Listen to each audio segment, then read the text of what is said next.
We begin with what has become a fast-moving nightmare for the Republican Party, President Trump, and their signature economic agenda. Remember, Elon Musk is many things, but in politics, he is Donald Trump's biggest donor, a recent employee, an ally, if you want to put it that way. And he is now an ally turned foe on the signature issue in what is billed as the key biggest piece of legislation that Trump and the Republicans want to pass this year. And the attacks have come fast and vicious. It is quite a twist that upends what had already been a very unusual, seemingly transactional alliance between the reality show president, who has often been flexible about who he works with and takes on people who've been critical of him as long as they say the right stuff now, and the world's richest man. So here's what's happening. Elon Musk is going after the president's policy priority right after they held their supposedly warm goodbye party, exit interview, whatever it's called in this Trump White House. It wasn't cake, but we've all been to events where employees are leaving and you say bye. This was a little different. Musk is clearly on a tear. And as we try to do around here, we're going to show you what's happening in the evidence. This one is really something, and you can decide or analyze why he's doing this. Is this because he really opposes what he calls a terrible bill? Is it a mix of that and his clear anger at how he was treated in Washington, which he said publicly? Is it a way to get back at Donald Trump? A bromance turned a bro-off that we all have to live through on the consequences? And before we say this is too petty, too reality show, too much billionaires tweeting into the night, it may also be, according to some Trump critics, an important positive, because the opposition sees Elon Musk, for whatever reasons, as joining them against the budget. Now, here's the quote. "I'm sorry. I just can't stand it anymore. This massive, outrageous, pork-filled congressional spending bill is," Musk says, "a disgusting abomination." And then he goes further. This is him saying directly to Trump and the Republicans supporting him that he's out. "Shame on those who voted for it. You know you did wrong. You know it." Elon Musk, ever imperious, chewing everybody out. Maybe he's angry as well that they're not listening to him despite all the money he's donated. Democrats put up a poster of this exact critique as the speaker was talking to the press. Democratic and Republican leadership know that Elon Musk, however unpopular he proved to be, however toxic Tesla has become during the MAGA era, Elon Musk is a big deal. You don't really, in this current environment, ignore him completely. And so Musk's attack, his, quote, MAGA disloyalty, is upending everything today. Something I didn't think was imaginable. I agree with Elon Musk. Even Elon Musk, who's been part of the whole process and as Trump's buddy says the bill is bad, you can imagine how bad this bill is. My hope is that as he has an opportunity to further assess what this bill actually does, that he'll come to a different conclusion. With all due respect, my friend Elon is terribly wrong about the one big beautiful bill. We had a long conversation yesterday. For him to come out and ban the whole bill is to me just very disappointing, very surprising. You are looking at the most powerful people in Congress, the Senate leader, the Speaker of the House on the Republican side, and Democrats, all for different reasons, feeling they have to respond. And so the sheer legislative politics of this are actually pretty interesting. Whatever one thinks about Elon Musk, how he started, how he ended, how protests and civil disobedience and people going to Tesla stores and outlets, all of that built up to pushing Musk out, a kind of a victory for the resistance, if you will. But that doesn't mean that he's irrelevant. In fact, now he is in that pretty familiar Washington tradition of someone who tried to play on the inside, but is powerful enough, in his case, rich enough, to still do a lot of what they want on the outside. And in that sense, Donald Trump and the Republicans may have misplayed their hand. They are worried about Musk. They know his following. Remember, they still operate day in and day out on a social media platform that he controls. They can't just quit X, at least we're not seeing that happen, because it has become a kind of a boosted Truth Social. So this is one of those stories that is really the way we live now in politics. And as for those Republicans trying to do the good cop thing and say, well, Elon Musk, who they've dealt with the last several months, there's been all kinds of reporting about how frustrating and fact-free they have found him. But some of them trying to do the good cop thing and saying, Elon, just read the bill, get more familiar with it. Maybe you'll like it. That's not how this works. That's not how this works. Musk now threatening some of those same Republicans who are supporting the Trump bill. In November next year, we fire all politicians who betrayed the American people. Again, like Trump, he may get a lot out of his bluster and words, but he does have the money to fund those efforts if he chooses. The man who funded so many efforts against Trump's foes may be turning to fund efforts against Trump's allies in the Republican Party, if he's to be believed. Wall Street Journal reported Trump himself wondered how much of this might have fooled him. If the so-called DOJ cuts didn't save money, was it all, quote, BS? Now, Trump hasn't publicly gone on the attack on this one much, and that may be a shrewd choice. But the reporting suggests that he looks at Musk as kind of a sometime brilliant man-child, half genius, half boy. Now, the seeds of this fight began with the administration. The New Yorker had that funny cover that went everywhere, imagining Musk with his hand up, basically being sworn in alongside the co-president that he was pushing out of the frame. It's a comic, it's an exaggeration, but it spoke to the tension between these two digitized billionaire egos. Remember, while presidents rarely do joint interviews and almost never in the first 100 days, someone convinced Donald Trump to do this joint interview, which made Elon Musk look very powerful. They sat there, they tried to play nice with each other, and they also committed on air to things that proved to be lies. Like they said they would avoid conflicts of interest. We have the video, and then they later hawked Teslas on the White House lawn. Trump also clearly moved to demote and limit Musk's power. There was New York Times and other reporting, and some of this goes to the difference between the optics and the reality, because Musk, as you see here, dominated cabinet meetings unlike any other non-president and brought his own decor, his own fashion, his own attitude.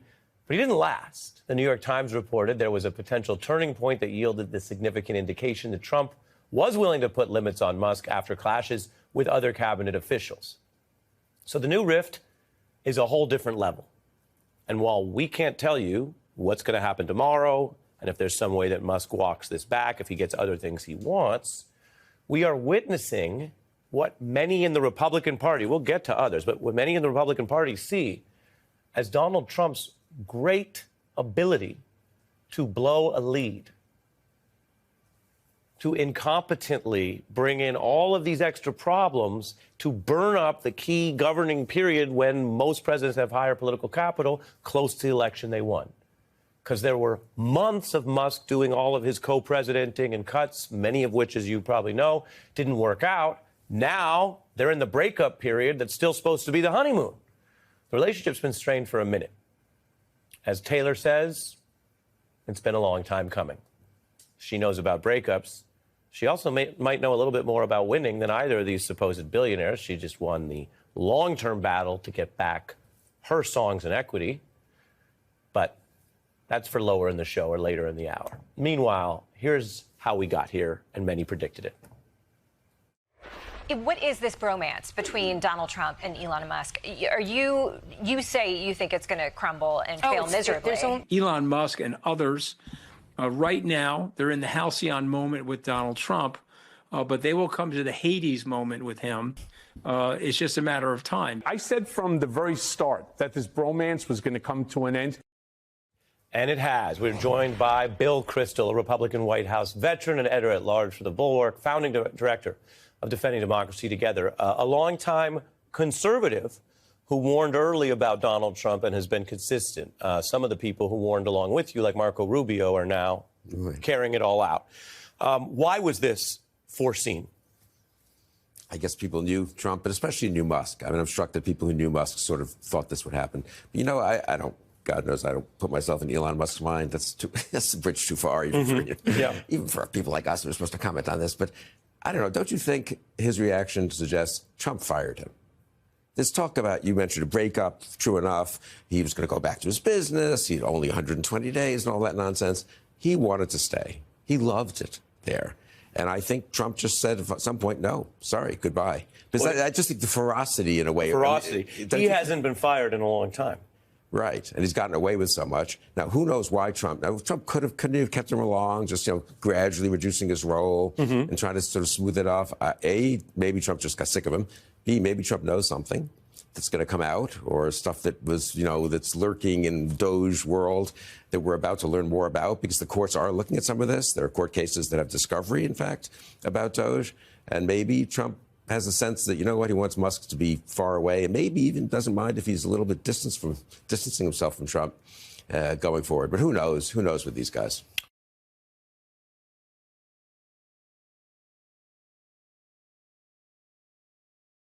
Quote, "We are in a moment that will test democracy for the ages." Those words are from the man who, without even identifying himself at first, dropped a political bombshell in the form of a warning to the country about Donald Trump that resonates to this hour on this day. We are talking about the former Trump official who, for a time, was known as Anonymous, Miles Taylor. Today, he is filing a complaint asking the Inspectors General of the Department of Homeland Security and the Department of Justice to investigate the legality of the executive order levied against him. Back in April, Donald Trump signed an executive order inside the Oval Office targeting Taylor and former Trump cybersecurity chief Chris Krebs. They committed the sin in Donald Trump's eyes of saying that the 2020 election was the, quote, most secure in history. The executive order revoked their security clearances and tasked officials with investigating both Miles Taylor and Chris Krebs. According to Miles Taylor, the complaints are a test case to see whether independent watchdogs like the IG's offices are still actually independent, or whether they too have been taken off the playing field and co-opted and corrupted by Donald J. Trump, something Taylor has now been warning about publicly at pretty high cost to himself for 7 years. When he first wrote an op-ed in the New York Times as Anonymous, Taylor said Trump was amoral and impetuous, adversarial, petty, and anti-democratic. His comments that Trump cabinet members had discussed invoking the 25th Amendment had the entire country, or at least yours truly, Googling exactly how the 25th Amendment would work. It was, without a doubt, a political earthquake. Watch. Day 594 of the Trump administration brings a first-person takedown of a president anonymously and in print, as this president is fond of saying, the likes of which we have never seen before. In a stunning and unprecedented move, the New York Times is publishing a shocking anonymous op-ed from a senior Trump administration official. The people closest to the president of the United States are sending flashing red warning signals to the American people about the danger this man poses to the nation. Perhaps you can see the steam emerging from the White House at the moment. Reportedly, Donald Trump's response to all of this has been volcanic, nothing less. The sudden pulling back of the curtain of the very chaotic Trump White House confirmed what we thought we were seeing from the outside, that there was an active, high-level resistance within the Trump administration to Donald Trump's worst impulses and whims, something that Taylor warned would not happen in a second Trump term. In June of 2023, Taylor wrote this, quote, "People I spoke with predicted widespread career resignations under another MAGA presidency. The result will be a younger civil service without the knowledge, experience, or wherewithal to run government agencies. Mass resignations will be made worse by mass recriminations. A future MAGA president will purge careerists who dare to dissent against the commander-in-chief." Those mass recriminations in Trump 2.0 have included action against Taylor himself. According to Taylor, the Trump administration has found ways big and small to upend his life, again, going so far as to fire a DHS official for attending his wedding. Taylor is, of course, just one of the many people who have found themselves on a list of people targeted by the Trump administration, a list that includes big law firms, universities, media outlets, nonprofits, political action committees. We could go on and on. Taylor calls the orders a, quote, a scalpel that they'll use to ruin the lives of individuals the president is opposed to. A first step in fighting back against Donald Trump's retribution campaign is where we begin with Miles Taylor. How are you doing? Nicole, I appreciate you having me. We're getting through. It's been a bumpy road, but as you know, we've kind of done this show before. Coming out against Donald Trump was a rough and tumble exercise. He made it so, but we always knew if he got reelected, his goal would be revenge, and that's exactly what he's trying to carry out. What is he trying to do to you and your family? Look, I think he wants to create a modern blacklist and have that blacklist ruin people's lives. Because it's a lot of effort to go through with trying to pursue and prosecute hundreds of your enemies. Yeah. All you need to do is try to successfully do that to a couple to send a message. And that's what some of his officials have said is the point of these executive orders against me and Chris Krebs are to send a message. And to a certain extent, that works. I mean, in the immediate wake of this, I'm the sole income earner in my household. I had to leave my job. My wife, who stayed at home with our daughter, had to return to work so that we can buy diapers, so we can buy formula, so we can pay the mortgage. We had to go launch a legal defense fund because we don't think we can pay for the legal bills for this type of thing. And then there's the security threats, which I know you're all too familiar with, but you get crazies coming out of the woodwork from the MAGA side who will dox you and your family members and send threatening messages, and you never know which one of those is going to become the real thing. I'll add to that, Nicole. Someone told us relatively recently, you guys need to go update your last will and testament to name a guardian for your daughter. I will tell you, that's not something you take lightly when you're sitting there with your wife and a lawyer signing documents to name a guardian in case the worst happens, because we don't know what's going to happen. That's how serious it is, and that's just being named on the blacklist. Charges haven't happened yet. They haven't raided our house yet. But that's what it looks like in modern day America when the president adds you to that list. What do they think they're looking for if they proceed to try to scrounge through your life? That's a big question, because normally if you see some sort of criminal case or federal review taking place, you sort of know what they're looking into. Look, if you stole money from the petty cash drawer, you know you stole money from the petty cash drawer. In this case, it's an investigation without a predicate. It's an investigation meant to just be punitive. When this happened the day after, Wall Street Journal came out and they called it a fishing expedition. And that's sort of how we feel that this is proceeding. We have no idea what they're going to try to find. But I can remember being in the Oval Office with Donald Trump, and I think I've shared this with you before, as he talked about how in business, you don't threaten to sue people because then they just blow you off. You sue them so they settle. And he said that to us. He talked about his view on getting leverage. And I suspect that's what they're trying to do right now. And it's very destructive, not just to us, but all the people around us that it affects. You have lawyers. You said you're raising money for a legal defense fund. What is that like? I mean, do you strategize with a legal team? Are they talking to the justice? I mean, are they trying to have more visibility into what is actually happening and whether it is, as you said, just an attempt to get you to bend the knee in some way? And would you ever do that? Well, look, I think this is something that people really need to know. And it's one of the reasons we're speaking out about this, is my wife and I had a lot of conversations, because people tell you, hey, keep your head down, maybe it'll blow over. But we know this guy. We don't think this will blow over. And even if it did, I'm a guy from a small town in Indiana, and you don't just watch something this wrong happen and not say something. And we know that that means we're going to have to take more punches if we're out there. But this is just wrong.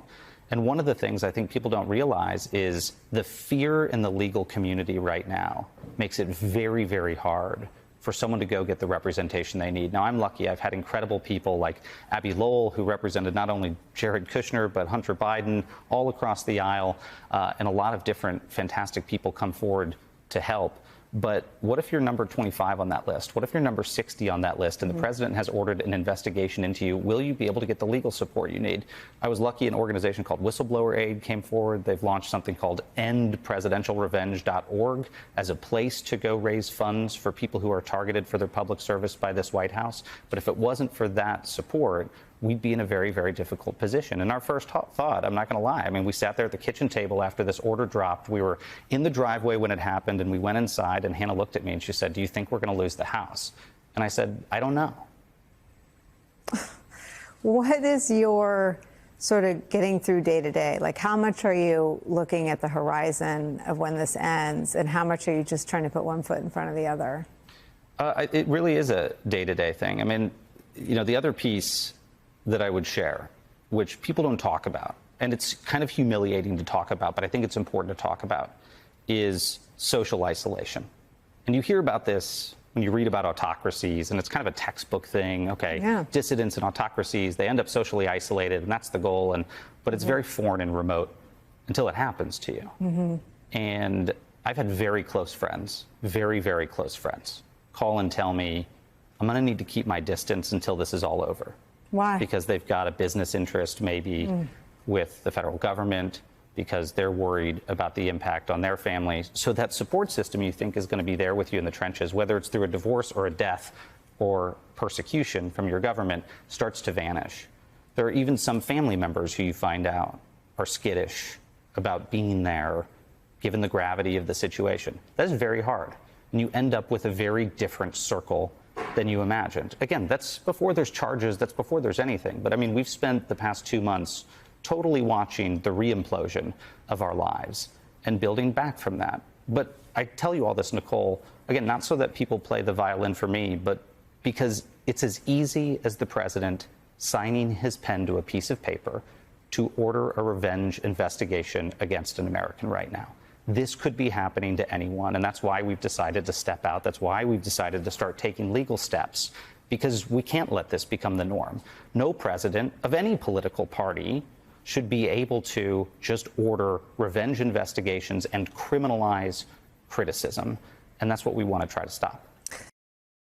Joining us now, NBC News senior business correspondent Christine Romans, professor of economics and public policy at the University of Michigan, Justin Wolfers, and executive director at More Perfect Union, Faz Shakir. I want to say this unequivocally at the top.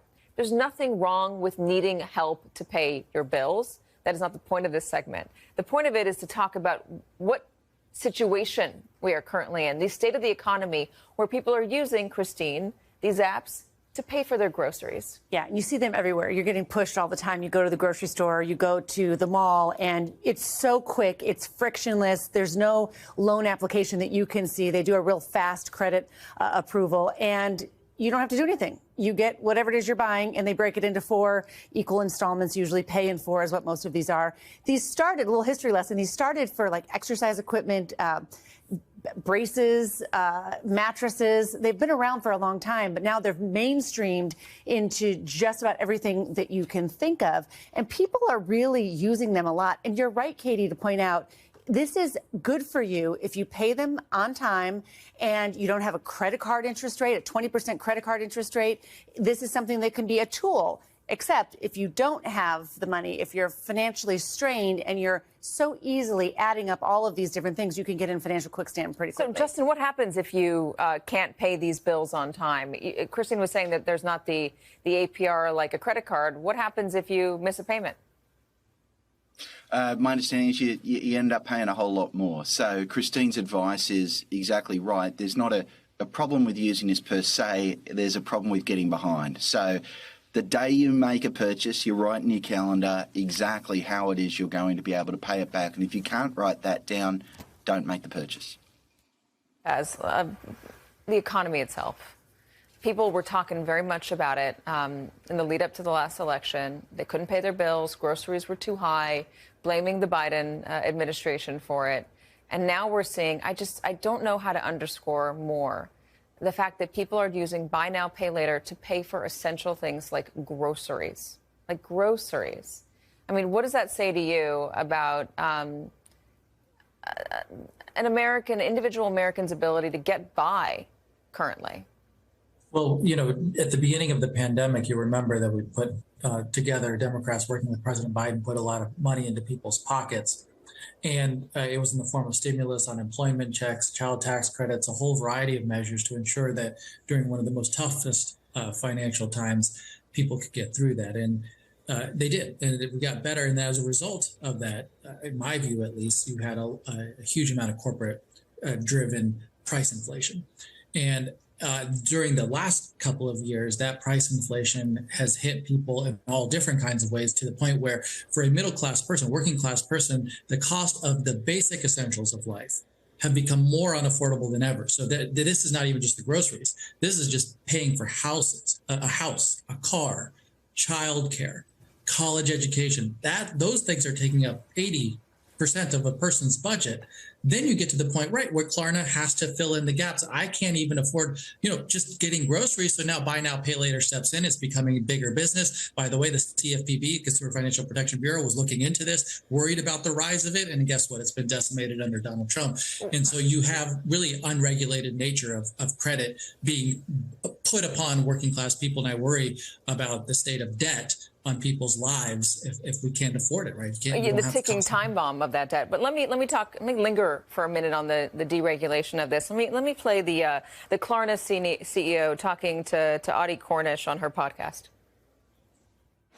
I am one of those people that when I learned you could basically Klarna your DoorDash burrito, I was like, that seems unwise. Like, why even offer that option?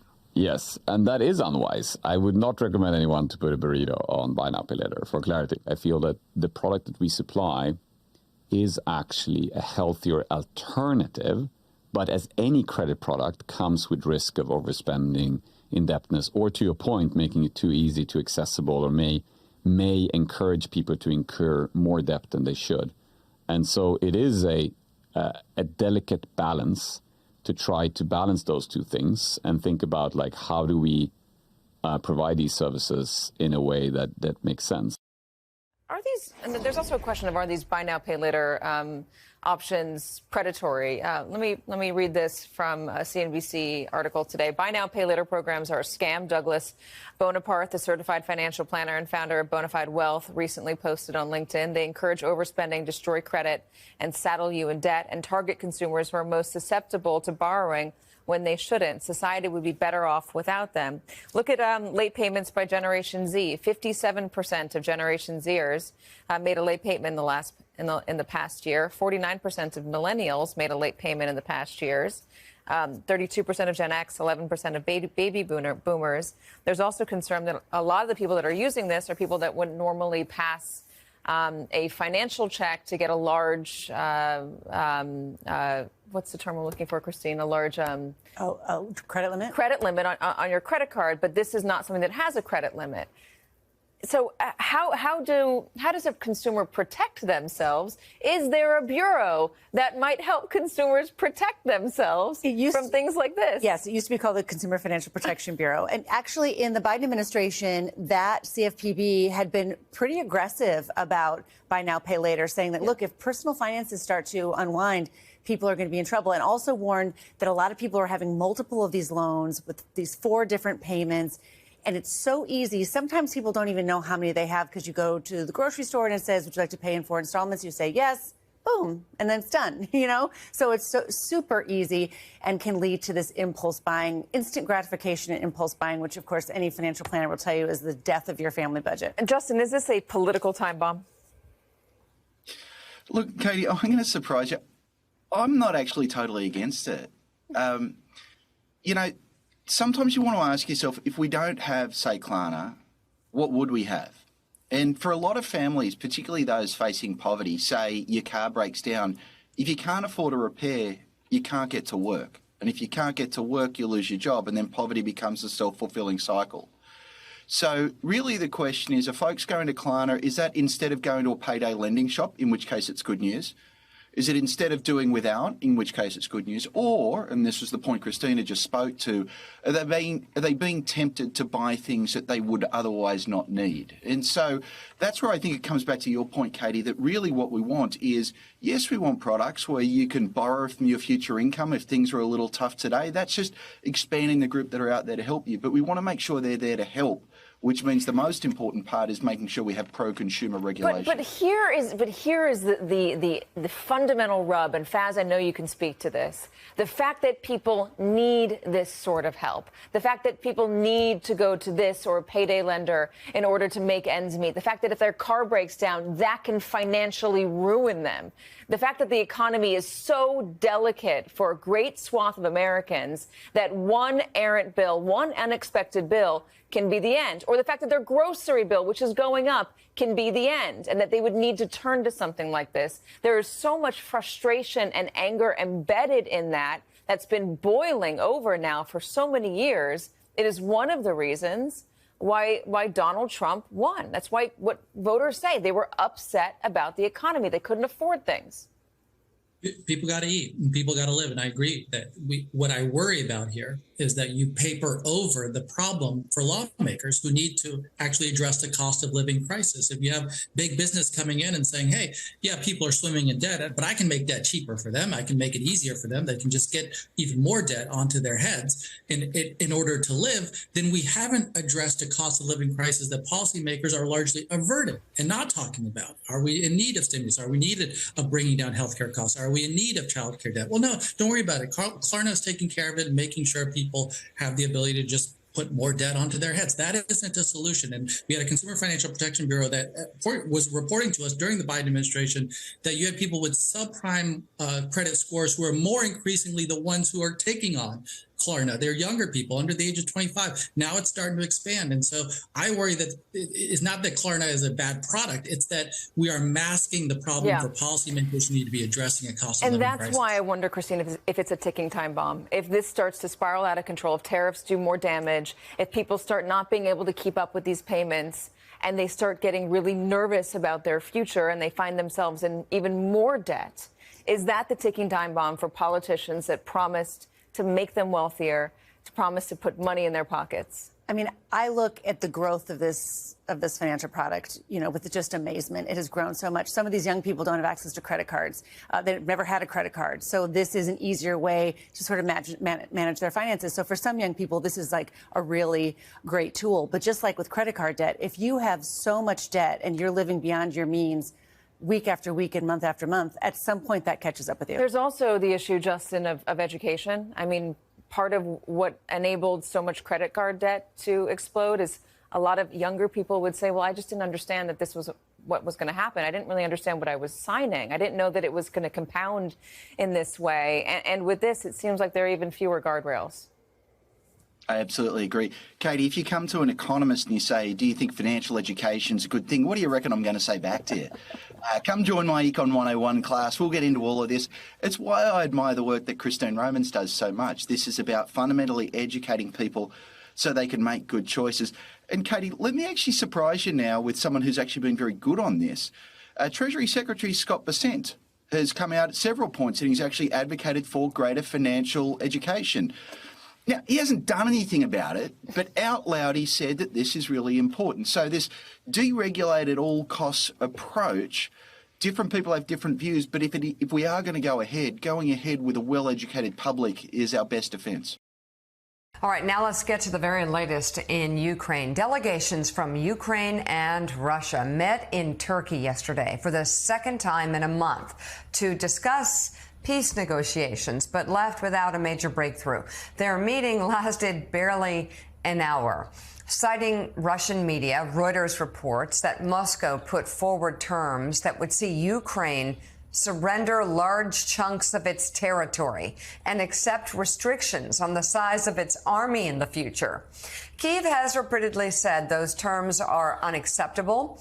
Ukraine's defense minister, who led his country's delegation, said he believes only a meeting between Ukrainian President Volodymyr Zelensky and Russian President Vladimir Putin can effectively settle the major areas of dispute. Russia and Ukraine did agree to another prisoner swap, however, which will focus on the youngest and most severely injured soldiers.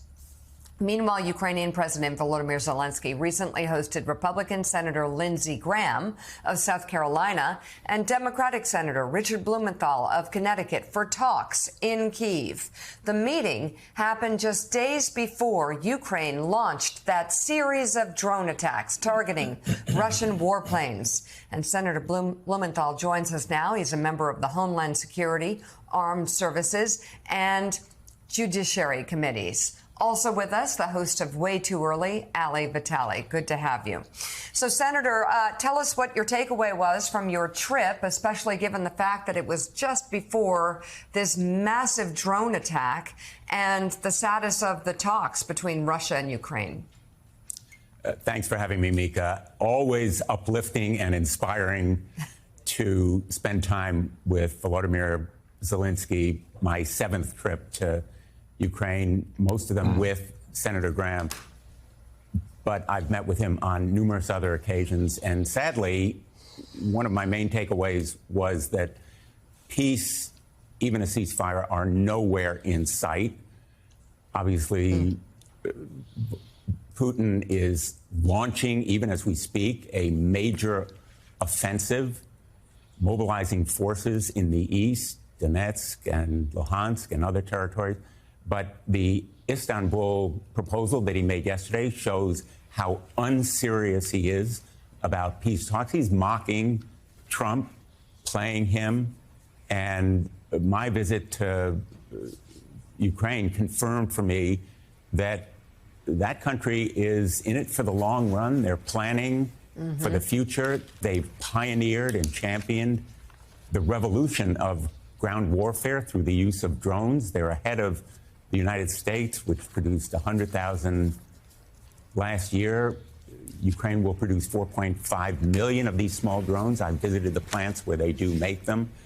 But I also had a chance to see the sites in Ukraine that have been bombed. Putin has escalated his attack on civilians to a order of magnitude that is just brutal beyond words. Whole neighborhoods destroyed. And so he's going to retaliate probably again in response to this attack on his airfields. But the combination of the attacks in the east, the offensive there, and the attacks on civilian populations are in no way deterring the people of Ukraine or Zelensky. They are absolutely determined. Right. And Trump may have told them they have no cards, but they beg to differ. They have cards, and they're long-term cards. 18 months is what it took to plan this attack on the airfields, and they have other measures in the works. Senator, good morning. I'm curious if President Zelensky told you any more about that breathtaking attack where they smuggled all those drones in onto trucks. The tops of the trucks came off, and they went and attacked those bombers. If you can shed any more light on that, and more broadly, how unserious President Zelensky must think Russia is about peace, given what was offered in Istanbul, which is give us a bunch more of your country and also limit the size of your army, Ukraine, going forward. How is he viewing these negotiations with Russia? Even before yesterday, there was intelligence about what Putin was going to offer, which is, in essence, more of the same. Disarm Ukraine, new elections to displace Zelensky, secession of territory, no security guarantee. It's what Putin has called eliminating the root causes of the conflict. And it's just totally mocking the people who think peace is possible with Putin at this point. But he indicated nothing, and I mean not a hint of what was to come. And that is one of, I think, the very noteworthy aspects of that attack, that nobody knew about it, despite the very substantial amount of planning and preparation that had to go into it. Zelensky sat in the Oval Office with Donald Trump as the president demeaned him and insulted him by saying he had no cards and kept secret these plans. I think it will go down with the United States Osama bin Laden raid and the Israeli pager operation, one of the great special operation maneuvers of all history. And the more we learn about it, the more incredible it seems. But He kept it under wraps from everyone, including many in the Ukrainian government itself. Senator, you got a chance to see what's happening firsthand there on the ground. Now, of course, you're coming back to Washington, and there are some actions that you're involved in that the Senate might take up, specifically that bipartisan sanctions package there that would make it very costly to do oil and gas business with the Russians. We heard from Leader Thune yesterday that he could see that move this month. What's your expectation of how that will fare in the Senate, where it has wide bipartisan support, but then in the House as well? Good question, Ali. It's crunch time in Ukraine, but it's also a pivotal moment here in Washington. And our sanctions bill would make a tremendous difference in stopping the flow of revenue to Putin's war machine. 500% tariffs on any country buying energy products, oil and gas from Russia would target India and China. They buy 70% of it. And the message to China would be, we are choking off the revenue flow. We're putting Putin's economy on a trade island. And if you continue to support that war machine, you will do no business with the United States or Europe. And the reaction and support in Europe is absolutely astonishing. We spoke to President Macron when we were in Paris, and he is 100% on board. Germany is as well, which is significant because you'll remember that Europe used to buy a lot of oil and gas from Russia. It has weaned itself away from it, and that support is critical. And of course, President Zelensky believes that these sanctions are a critical source of support, along with more air defense, which he needs desperately to fend off the rain of terror from the skies that Putin is imposing on his people. And I also want to say, Ali, that while I was there, I visited for the first time with some of the kidnapped children. And I will tell you, my heart was in my throat. There are tears in my eyes now as I think about those children who were abducted, 20,000 of them. 20,000 of them still in Russia, taken from their families by Russian soldiers who called them orphans because their parents were either shot or imprisoned. They became orphans. And I met with two of them about that experience, and the trauma and the pain are going to be with them, I'm afraid, for their whole lives. So, Senator, let me ask you, Joe Scarborough here, let me ask you, are Republicans going to stand up and defend those children? Are Republicans going to stand up for the people of Ukraine who continue to get indiscriminately killed by Russian missiles? Are Republicans that you're with, when the time comes, will they stand up to Vladimir Putin, do what's right, and pass the sanctions bill that you and Lindsey Graham have put together? Will they push it to the floor and get a vote on it? Key question, Joe. I'm very encouraged. What's your best guess? My best guess is yes. My best guess is probably 75% yes. And here's the reason. First of all, Speaker Johnson yesterday said he was in favor of sanctions. Very good sign, because he wouldn't say it if the White House were telling him that it would oppose it, which I think is the critical fact. The White House can stay neutral, it can stay hands off, and Republicans will stand up to Putin. Also, remember, in the United States Senate, we have 82 co-sponsors, and we will be adding more. Lindsey Graham and I have worked tremendously hard to build this coalition, 41 Democrats, 41 Republicans. And Donald Trump himself has mentioned sanctions as a potential remedy. The mystery to me is why Donald Trump is taking these insults, the degradation of Putin, in effect, playing him in this very overt and demeaning way. So I am hopeful that Putin's continued resistance to any kind of serious ceasefire proposal. Zelensky's done everything, literally everything Trump has asked him to do. He's come to the table. He is ready to do a ceasefire. And of course, it's in his interest because his people are being murdered by the missiles and drones. But he has come around to do what Trump wants him to do. So I think, yes, Republicans will stand up as long as they're given a chance to vote. All we need is a vote. We have 82 co-sponsors in the Senate, which is a super veto-proof majority, and I believe they'll stand up. Well, and if Mike Johnson is saying in the House that he supports the sanctions, and that is Donald Trump basically giving him the go-ahead because he would never do it unless he didn't. And that's, of course, most likely his response to Vladimir Putin. Democratic Senator Richard Blumenthal of Connecticut, always good to see you. Thank you very much for coming on the show this morning.